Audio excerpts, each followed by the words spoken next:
Hello, welcome again to our evidence subject. Now we are through with Rule 128 on the general provisions. Now let us proceed to Rule 129 on what need not be proved.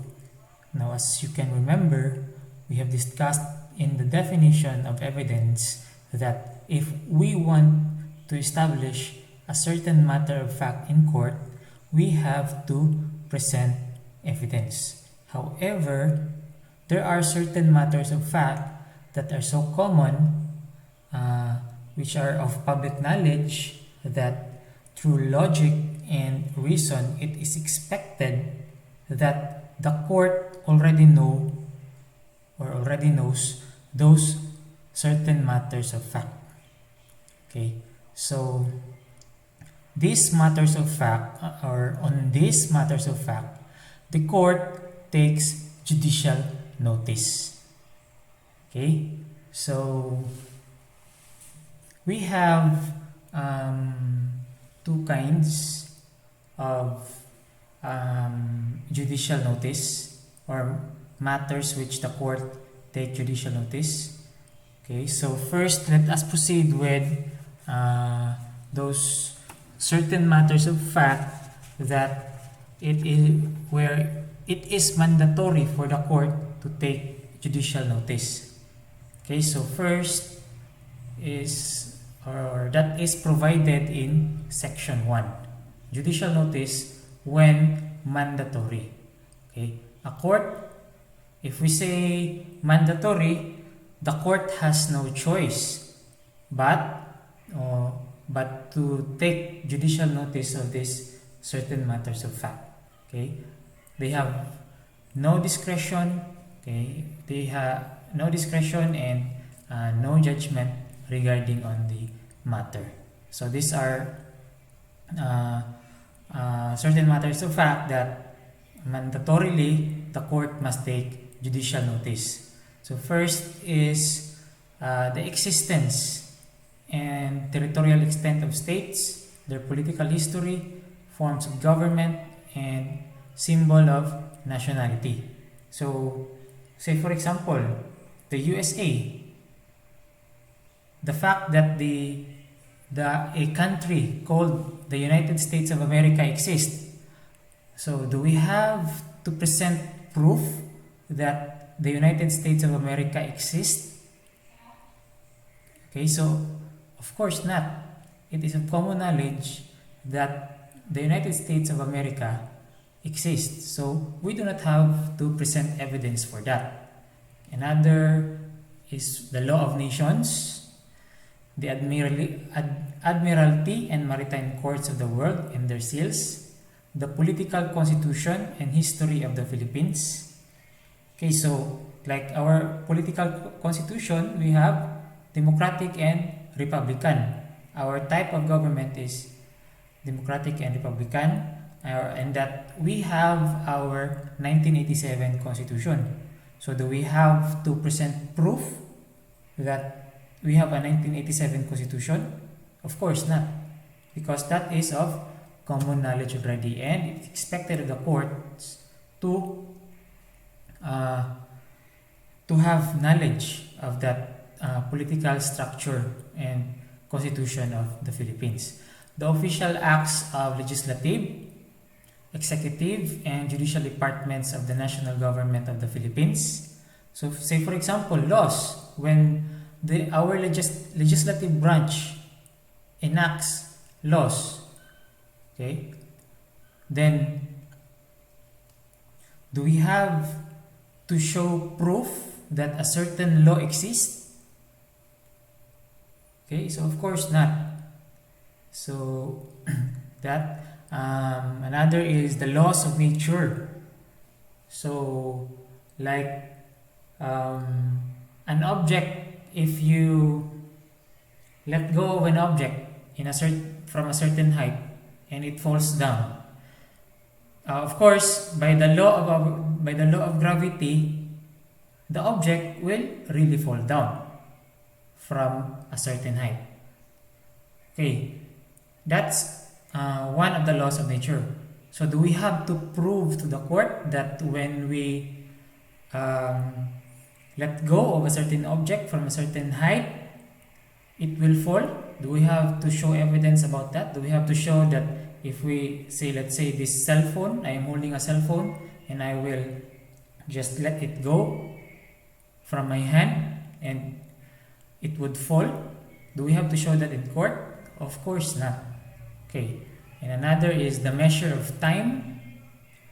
Do we have to show to the court that an hour is equivalent to 60 minutes? Of course not. The court already knows that. And then the geographical divisions. So this matters of fact which we have enumerated are those matters of fact which the court shall take judicial notice. Okay? The court will have no choice but to take judicial notice. And so, evidence need not be presented for that matter, for these matters. Now, next is when judicial notice is discretionary. So if we say discretionary, it is based on the sound discretion of the court whether to take judicial notice of a certain matter of fact or not. So the court has a choice whether to take judicial notice, in which case evidence will no longer be presented, or not take judicial notice. So therefore, evidence should be presented in order to establish that matter of fact. Okay, so what are these matters? So it is provided under section 2. A court may take judicial notice of matters which are of public knowledge. Number 1 na siya. And then second, are capable of unquestionable demonstration. And third, ought to be known to judges because of their function. So in these kinds of matters, okay, the court may or may not take judicial notice. It's discretionary upon the court.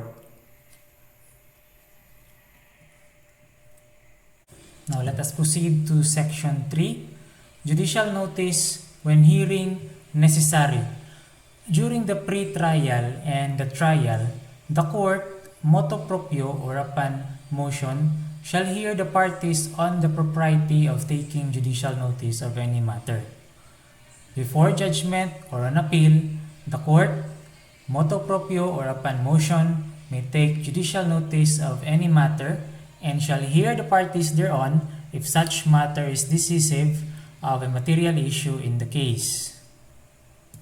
So section 3 is saying that the court can take judicial notice of any matter. Okay, any matter. Even if that matter is not included under section 1 and section 2. However, a hearing is necessary. So now let us proceed to section 4 on judicial admissions. An admission, oral or written, made by a party in the course of the proceedings in the same case does not require proof. Okay, so this is another instance in which evidence is no longer necessary. Aside from those matters which the court take judicial notice.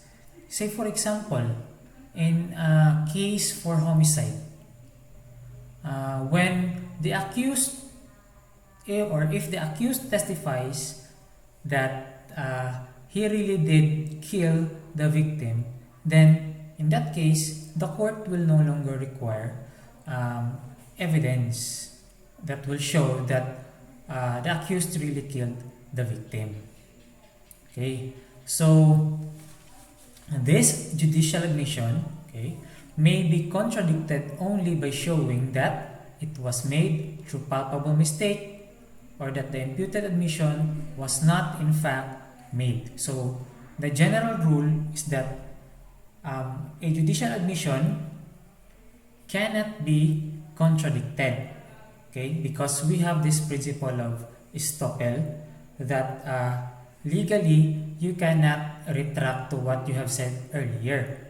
However, these judicial admissions can be contradicted by first palpable mistake and or that the admission was not really made.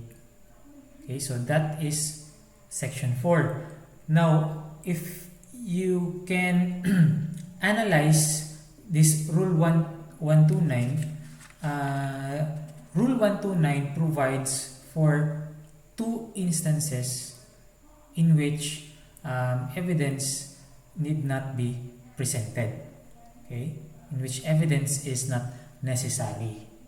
Okay, so first are those regarding judicial notice. Okay, or those matters which the court take judicial notice, and second are the judicial admissions.